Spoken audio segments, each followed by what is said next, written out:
మళ్ళీ ఆ రోజులాగానే ఈ రోజు కూడా ఈయన వచ్చేసి నేను అది చేశాను, నేనే చేశాను, మొత్తం అణుయుద్ధాన్ని ఆపేశాను అనేస్తున్నాడు.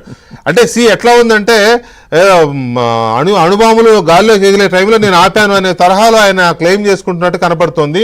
పైగా cease fire is a permanent one అనడం అనేది వెరీ అబ్జెక్షనబుల్ నాకున్న అవగాహన మీద కాదు. ఎందుకంటే సీజ్ ఫైర్ అనేది లేనే లేదని మనం చెప్తున్నాం. ఎవరు ఇప్పుడు గిరిధర్ గారు చెప్పారు, గౌరవ శ్రీనివాసరావు గారు చెప్పారు, మనం అందరం మాట్లాడుకుంటుంటే ఆయన సీజ్ ఫైర్ పర్మనెంట్ అని చెప్తున్నాడు.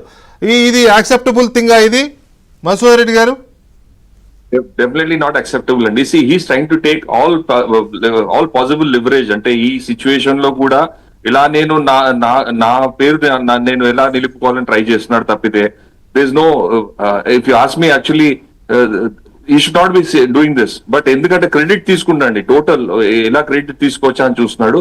See, there are other implications also. చూడండి, he tried his best to stop Russia Ukraine war.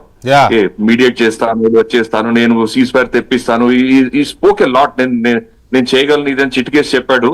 But there also he could not succeed అండి. ఓకే, పుటిన్ అన్నారు ఏంటి, okay we will consider ceasefire అన్నాడు. But again it was negated. ఆయన face he has to save his face అండి. Face saving ఎలా?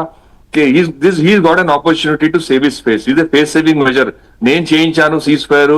There's no ceasefire అండి. ఆ DGMO has very clearly said, first time call వస్తే ఆయన he was not available. Second time మళ్ళీ పాకిస్తాన్ నుంచి call వచ్చింది. Pakistan DGMO called him and requested him for a ceasefire. Okay. And subsequently when it was checked with government, they said, okay, yes, I accept the ceasefire అని చెప్పారు. అంతే తప్పితే it was we never said and ceasefire కావాలని, neither did we say, nor did we accept it.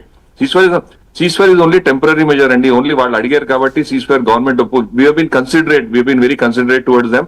Because మనం అక్కడ జరిగిన చాలా clear గా పాకిస్తాన్ భారతదేశం ఆమోదిస్తే మేము శాంతి చర్చలకు మేము సిద్ధంగా ఉన్నామని పాకిస్తాన్ ప్రకటన చేసిన తర్వాత, దానికంటే కొద్దిసేపటి ముందు చైనా ఇరు దేశాలు అంగీకరిస్తే మధ్యవర్తిత్వం చేయడానికి మేము సిద్ధంగా ఉన్నామని చైనా ప్రకటించిన తర్వాత అప్పుడు ఈ పెద్దన్న ఎంటర్ అయ్యాడు. పెద్దన్న ఎంటర్ అయ్యి ఇది చేస్తున్నానని చెప్తున్నాడు. ఇప్పుడు ఇంకొక మాట కూడా అన్నాడు.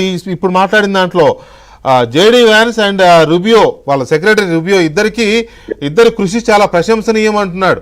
JD Vance just hours before ఈ కాల్పుల విరామానికి కొద్ది గంటల ముందు జేడీ వ్యాన్స్ చేసిన స్టేట్మెంట్ ఏంటండి, అది ఆ రెండు దేశాలు చూసుకుంటాయి, మేము ఎంటర్ కాము దీంట్లో అని చెప్పి ఆయన స్పష్టంగా చెప్పిన తర్వాత ఇప్పుడు వాళ్ళ కృషి అభినందనీయమని ఎలా చెప్తున్నాడో నాకు అర్థం కావట్లేదు.